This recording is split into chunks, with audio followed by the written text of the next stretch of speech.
plein cœur de la ville, la silhouette du donjon contraste avec celle des buildings alentours. Abrité derrière ses douves, le château occupe un immense parc arboré. La Seconde Guerre mondiale ayant fait son office, le donjon est une reconstruction moderne datant de la fin des années 50. À quelques pas du donjon actuel, se trouvent les fondations de celui d'origine, conservées en l'état au titre de la mémoire.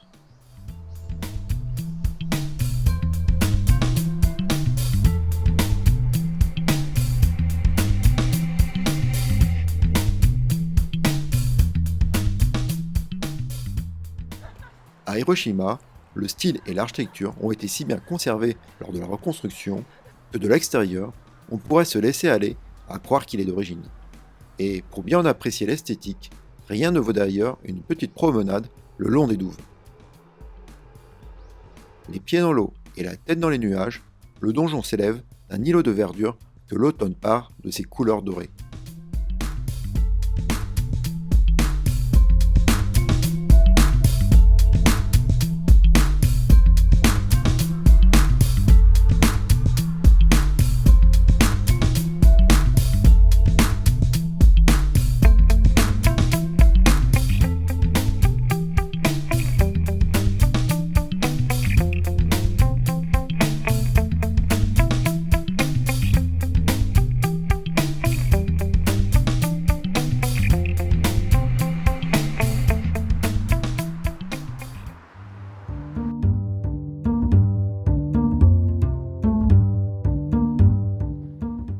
Nul doute possible, en découvrant ces images, nous sommes bien au Japon.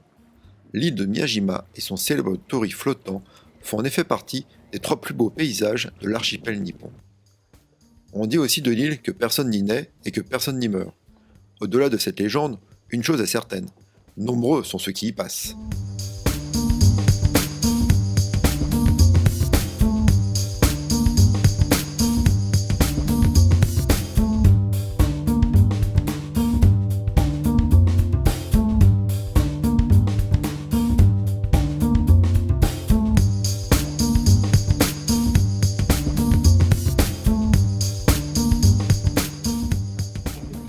Comme ces couples venant célébrer leur mariage sur l'île et immortaliser le moment par une photo devant le torii.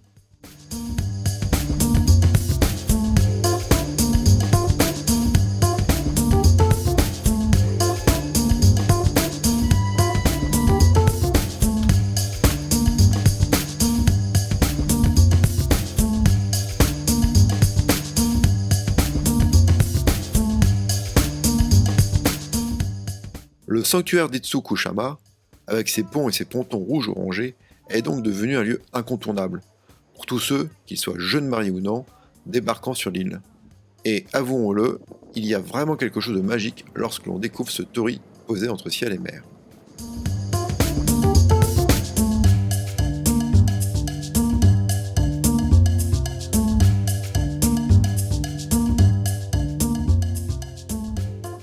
Mais l'île abrite d'autres surprises pour ceux qui décident de l'explorer un peu, comme le temple de Daisho-in, situé un peu en retrait dans le village. Là, les 500 statues Rakan, ces disciples de Bouddha, avec chacune une expression différente, ne laissent aucun doute. Oui, nous sommes bien dans un temple bouddhiste. On y trouve aussi quelques statues de Jizo, de la déesse Kannon et de nombreuses statuettes de disciples de Bouddha.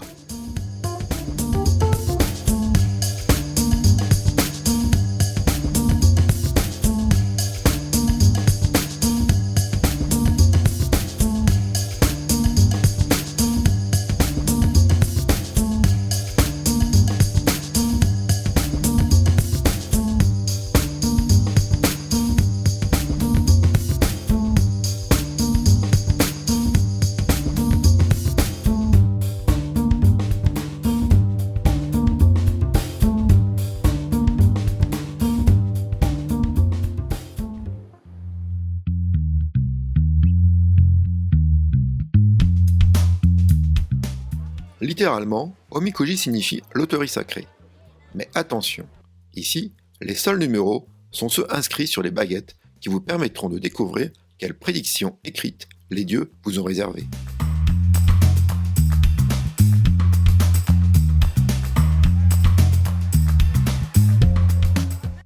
Moyennant une petite offrande, vous tirez d'une boîte en la secouant une baguette sur laquelle est inscrit le numéro d'un tiroir. À l'intérieur de celui-ci, votre prédiction. Touchant à tous les aspects de la vie, des objets perdus aux relations amoureuses, en passant par les affaires, la maladie ou les études, la prédiction peut vous offrir tout aussi bien une grande bénédiction qu'une grande malédiction.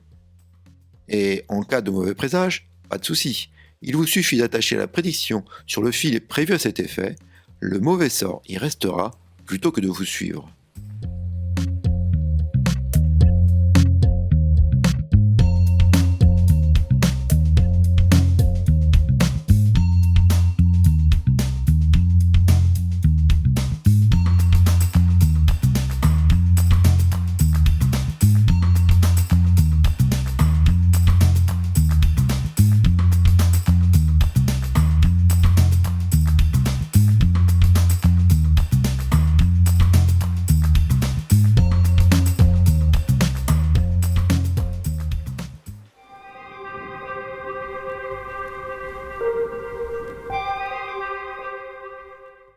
Vous avez raté la station du sanctuaire de Fushimi Inari?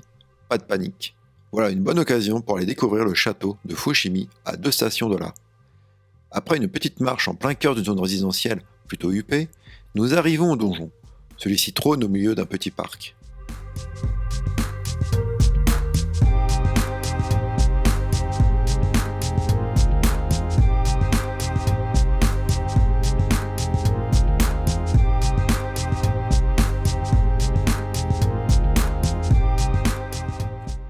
Le château d'origine a été démantelé en 1623 et certaines de ses parties ont été incorporées à des temples de la région. Les bâtiments d'aujourd'hui ont eux été reconstruits au début des années 60. Transformé en musée, le donjon était au centre d'un parc à thème sur les châteaux. Mais au début des années 2000, tout a été fermé et plus ou moins laissé à l'abandon. Ceci explique sûrement l'atmosphère particulière qui règne tout autour du château. On a presque l'impression de découvrir un lieu oublié du temps, tout en ayant parfaitement conscience du côté factice de certains éléments. Un moment étrange et agréable.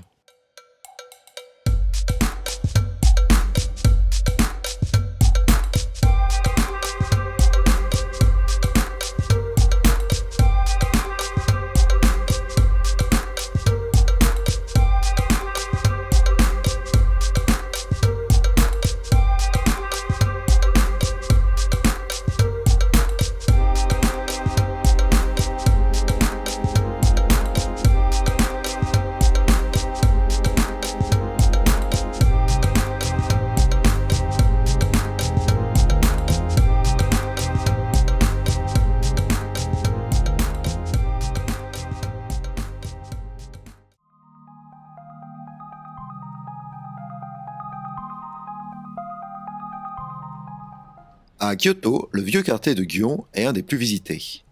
Avec ses maisons de 2 étages aux typiques façades en bois et ses rues pavées, le quartier draine nombre de touristes. C'est aussi le quartier où l'on peut croiser furtivement des geishas. Et de fait, nombreuses de ces maisons abritent des écoles où les meiko, les apprentis geishas, s'exercent aux arts traditionnels de la danse, de la musique, du chant ou de la cérémonie du thé. C'est aussi dans ce quartier que l'on aura le plus de chances d'assister à une cérémonie donnée par une geisha ou une meiko, notamment dans les maisons de thé.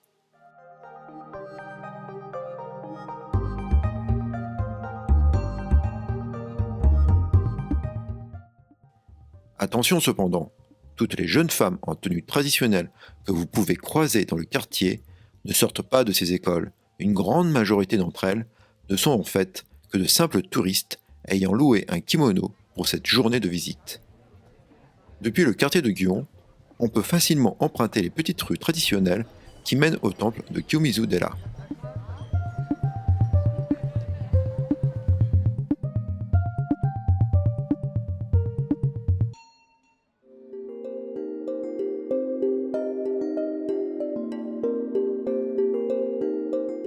Kiyomizu-dera est situé à l'est de Kyoto. Plus que d'un temple, il s'agit en fait de tout un ensemble à la fois bouddhiste et shintoïste de temples et sanctuaires. Célèbre à travers tout le Japon, le lieu tire son nom des chutes d'eau qui traversent le site, car, littéralement, Kiyomizu signifie eau pure.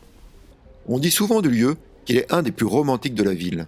S'il est vrai que la vue depuis la plateforme du bâtiment central, posée sur des centaines de poutres, est particulièrement impressionnante, la réputation tient certainement aussi au sanctuaire dédié au dieu Amour faisant partie du complexe.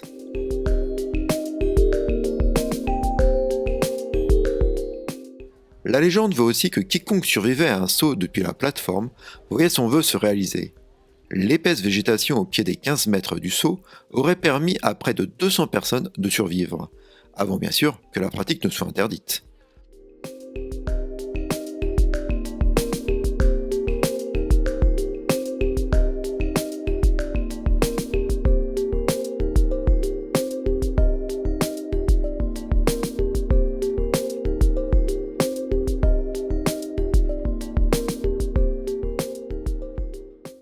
Quant à la chute d'eau, si de nombreux pèlerins viennent y boire, c'est surtout pour ses propriétés thérapeutiques, apportant santé, longévité et, plus étonnant encore, la réussite dans les études.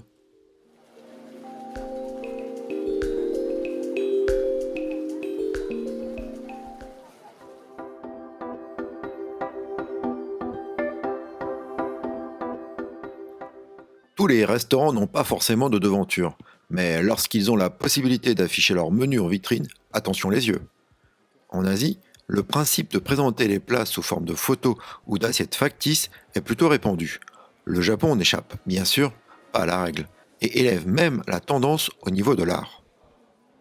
La recherche d'un restaurant et le choix de ce que l'on va y manger se transforment vite en promenade gustative virtuelle. On finirait même, dans certains cas, à vouloir donner une toute nouvelle signification à l'expression « faire du lèche-vitrine ». Hyper réaliste ou un peu trop plastifié, finalement peu importe, car étonnamment, la plupart sont réellement une copie de ce que vous retrouvez ensuite dans votre assiette.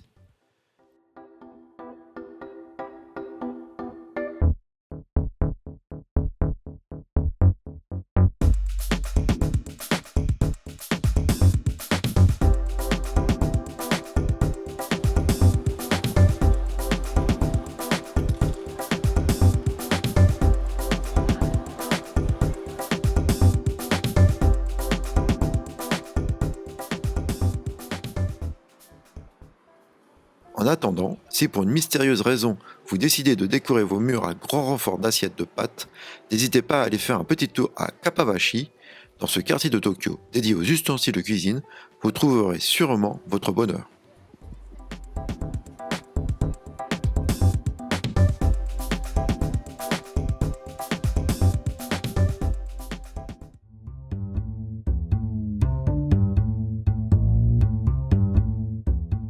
Le Japon est un pays où l'on mange bien. Comme les tempura, ces beignets de légumes, fruits de mer et poissons entourés d'une pâte à frire très légère. Elles sont souvent associées avec des soba, des pâtes de sarrasin.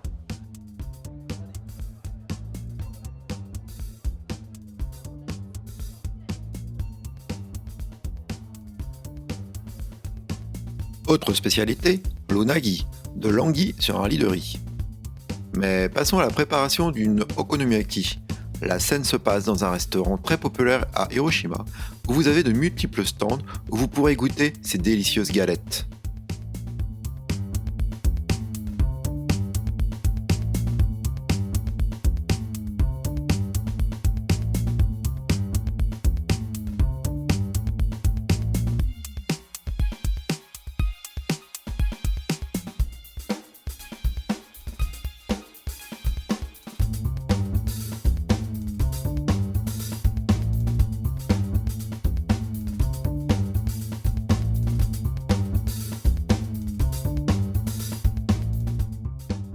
Un voyage en train? Alors partez avec votre équiben.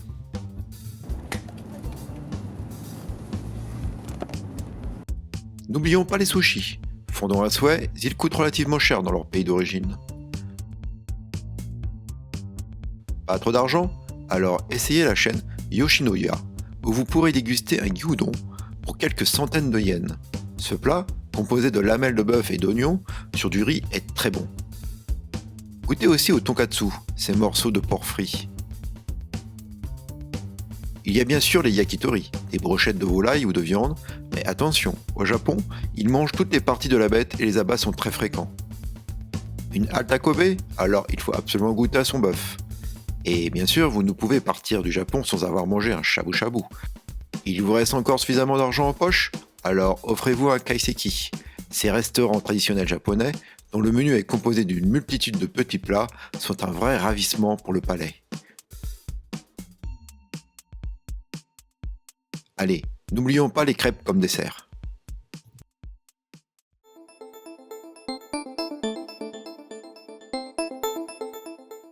Nous voilà partis pour rallier la petite ville d'Uwajima. Nous laissons donc derrière nous Koshi et sa modernité pour un Japon plus traditionnel. La première étape du voyage nous entraîne à bord d'un Hanpanman train. Les personnages veillent au plafond tandis que le train file à travers la banlieue.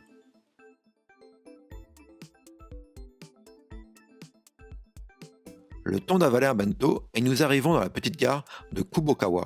Changement de décor. Nous laissons les wagons rutilants pour un nautique autorail. Le voyage prend alors une nouvelle dimension.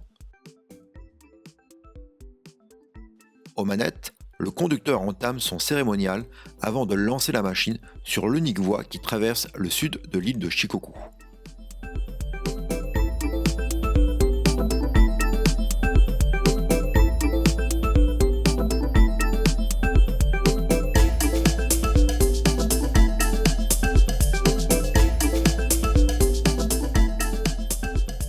Ça et là, des sakuras bordent les voies et égayent le paysage malgré la pluie. Au programme, de longues vallées encaissées, au bas desquelles coulent de petites rivières, parfois aux allures de torrents. Bordant ces eaux, les collines se perdent à l'infini. Le train s'arrête dans une bourgade. Il fait halte dans une improbable gare perdue au cœur de la nature. On pourrait même se demander l'utilité de ce bout de quai posé en pleine campagne si certains voyageurs n'en profitaient pas pour descendre. Un petit bout de voyage inoubliable.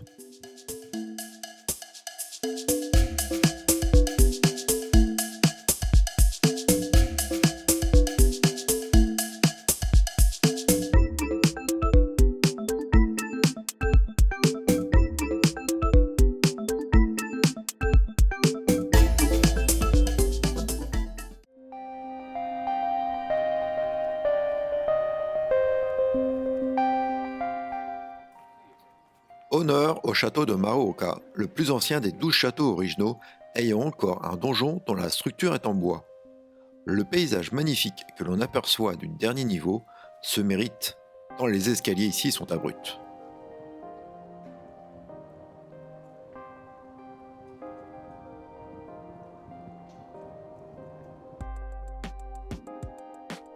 Le château de Bichu Matsuyama fait partie de ce cercle fermé. Il peut aussi se targuer d'être le seul château de montagne du groupe. Quand on réalise que les premières restaurations ont été faites en portant tous les matériaux à dos d'homme, on se dit que l'attrait des habitants pour leur château n'est pas un vain mot.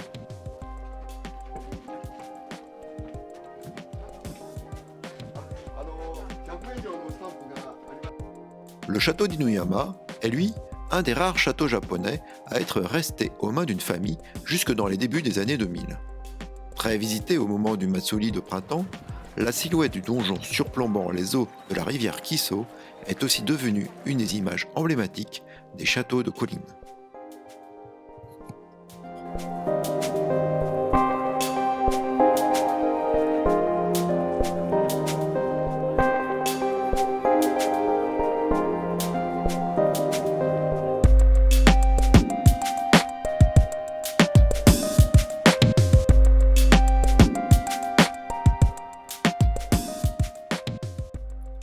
Le château de Matsuyama sur l'île de Shikoku, au-delà de son donjon original, est un des sites les mieux conservés au Japon. Avec ses dizaines de sakuras entourant la dernière enceinte et une vue extraordinaire sur la vallée et la ville s'étendant à ses pieds, rien d'étonnant à ce qu'il soit l'un des plus visités.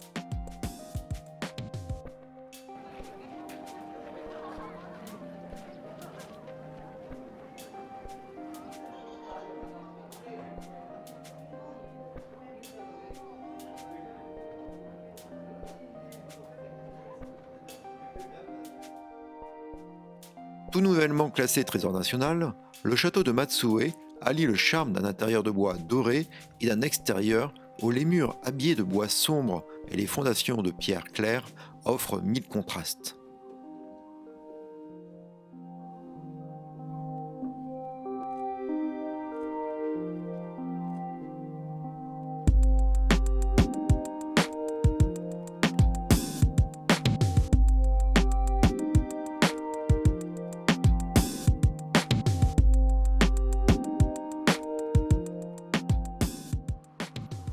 Le donjon du château de Marogame est certainement le plus petit de cette liste. Mais comme les autres, sa charpente de bois et ses murs de plâtre le distinguent des reconstructions plus modernes.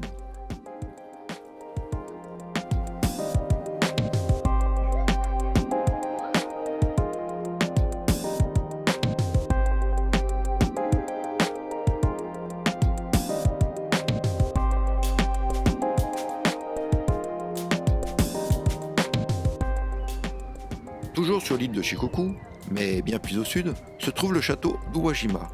Le donjon offre un extérieur tout simple. La surprise vient de l'intérieur, superbe avec ses bois polis par le temps.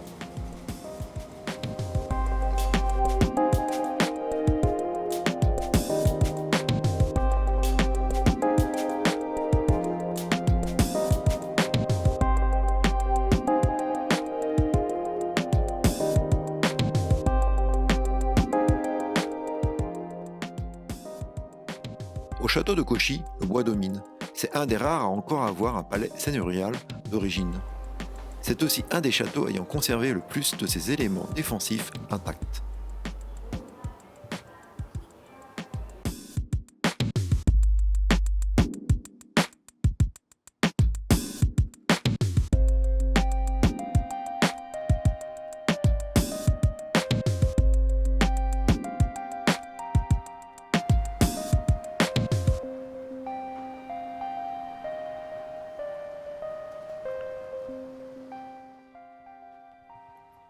Retour sur l'île Honshu, dans le fief d'une des plus célèbres mascottes du Japon, le château d'Ikone. Même si le donjon n'est pas immense, il en impose par son architecture. Les délicates envolées des toits et les décorations d'or qui les soulignent lui donnent un charme tout particulier.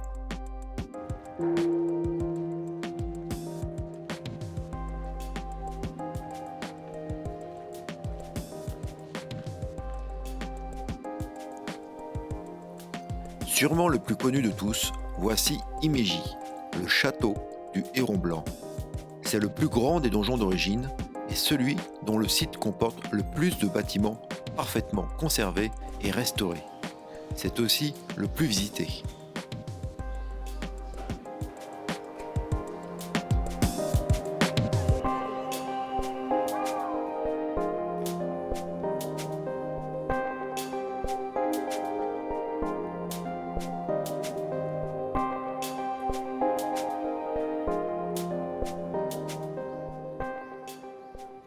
Au pied des Alpes japonaises se trouve le château de Matsumoto.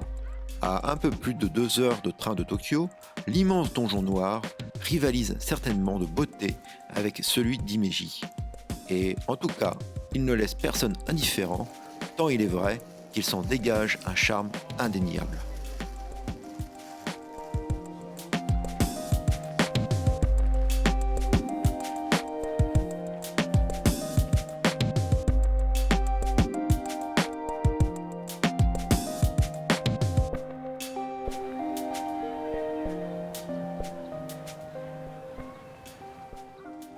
Le petit dernier de la liste est aussi celui le plus au nord du Japon. C'est le château d'Hirosaki. Qu'il soit sous la neige ou perdu dans le halo blanc des pétales de cerisier, le donjon d'Hirosaki semble, lui, tout simplement s'adapter à la saison pour toujours rester en harmonie avec la nature.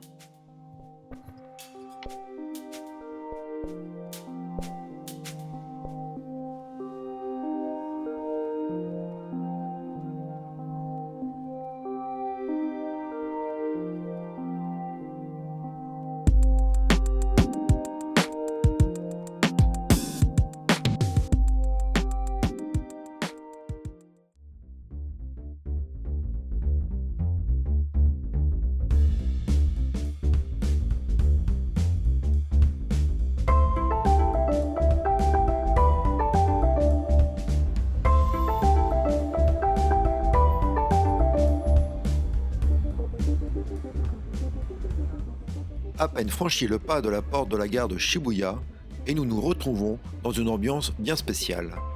Tout autour de nous, de multiples enseignes.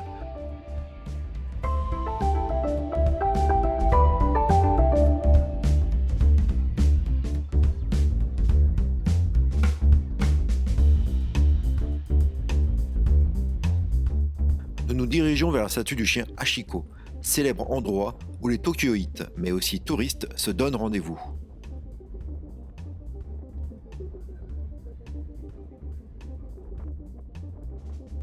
Tiens, un attroupement de personnes, un spectacle?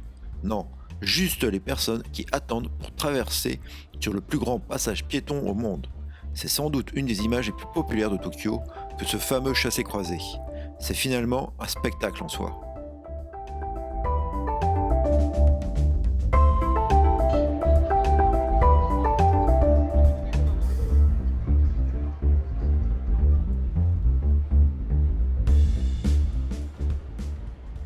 Un des buildings les plus connus est le 109, royaume de la mode.